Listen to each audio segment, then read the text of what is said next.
സാന്ത്വനം വീട്ടിലെ ഏട്ടത്തിയമ്മയായും മലയാളികളുടെ മനം കവർന്ന ശ്രീമതി ചിപ്പി രഞ്ജിത്താണ്. ശ്രീമതി ചിപ്പി രഞ്ജിത്തിനെ ഏറെ സ്നേഹത്തോടെ കലാപരിപാടികളുടെ ഉദ്ഘാടന കർമ്മം നിർവഹിക്കുന്നതിലേക്കായി ക്ഷണിച്ചുകൊണ്ടു. യുക്തിക്കപ്പുറമുജ്വലിക്കുമുദയജ്വാലസന്മണ്ഡലം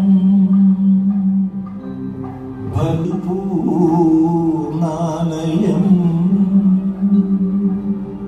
അക്ഷന്തവ്യദുരന്തപാപനിരനീക്കും തൃക്കരം മായിക്കേ രക്ഷിക്കാവൂ കരിക്കകത്ത് കുടികൊണ്ടിടുന്ന ചാമുണ്ടിക്കേ.